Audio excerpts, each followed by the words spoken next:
ওয়াইদা করি আল কোরআন, যখন কোরআন পড়া হয় কান পেতে শ্রবণ করা। এখন দেখেন কান পেতে শ্রবণ করা আবার চুপ থাকা, দুইটা হুকুম আল্লাহ।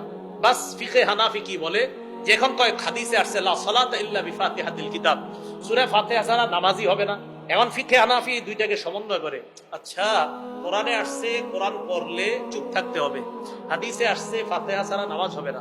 ফিকে হানাফি এখানে দেখে যে কোরআন পড়লে চুপ থাকা এটা আল্লাহর নির্দেশ। বাস এখানে ফিকে হানাফি কি বলে যে কোরআন যখন পড়া হবে, এটা যেই পড়বে ইমাম সাহেব যখন পড়বে, পিছনে যারা থাকবে তারা চুপ থাকতে হবে। এখন প্রশ্ন উঠবে ফিকে হানাফির উপর, তাহলে লা সালাতা ইল্লা বিফাতিহাতিল কিতাব এই হাদিস কোথায় যাবে?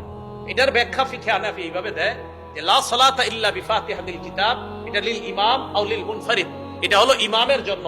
ইমাম যখন কেরাত পড়ে তখন মুক্তাদি পড়া দরকার নাই। আপনারা বলবেন পড়া দরকার নেই কেন? হাদিসে আসছে আবার ইন্নামা জুইলাল ইমাম লিউতাম্মা বিহি, ইমামকে সামনে দাঁড়ায় তার অনুসরণ করার জন্য। আরেক হাদিসে আসছে আল ইমামু যামিন, আমার আপনার সব দায়িত্ব ইমাম সামনে নিয়েই দাঁড়ায়। তো কেরাত পড়ার দায়িত্বটা ইমাম সামনে নিয়ে নিছে, নেওয়ার পরে উনি ওখানে দাঁড়িয়েছে। এই জন্য আরেকটা কথা মনে রাখবেন, দরখাস্ত যদি পেশ করা হয়, আমরা এই মসজিদের সবাই প্রধানমন্ত্রী বরাবর একটা আবেদন পেশ করব, সব মিছিল দিয়ে যাব না, কয়েকজন প্রতিনিধিকে পাঠাবো। আবু বলে না, কয়েকজন প্রতিনিধিরা সবাই যাব। এই জন্য দরখাস্ত পেশ করাটা একসাথে সবাই না করে একজন করাটাই উত্তম। আলহামদুলিল্লাহ সূরা এটা একটা দরখাস্ত আল্লাহর কাছে পেশ করা। এই দরখাস্ত ইমাম সাহেব পেশ করতেছেন, অন্যরা শুনে শুনে আমিন বলে এটাকে সাপোর্ট দিতেছেন। হা হা হা, ইমাম সাহেব যা বলছে আল্লাহ আপনি কবুল করেন।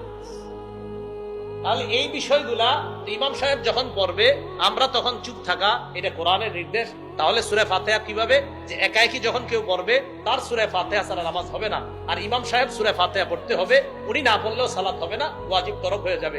তাহলে ইমামের পিছনে যে পড়া লাগবে না, এটার দলিল আবার কোরআনে। আল্লাহ বলছে যখন কোরআন পড়ে তখন চুপ থাকো, ইমাম যখন পড়বে তোমরা চুপ থাকবা। আর ইমাম পড়লে আমরা যে পড়তে হবে না, আরো অনেক দলিল আছে।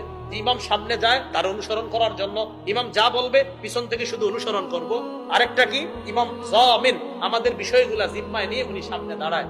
এই জন্য এই বিষয়গুলা মাথায় রেখে কেরাত খালফাল ইমাম, তথা ইমামের পিছনে যে কেরাত পড়া, ফিকে হানাফি এটার সমন্বয় এইভাবে করে যে কেরাত পড়া হলেই চুপ থাকতে হবে।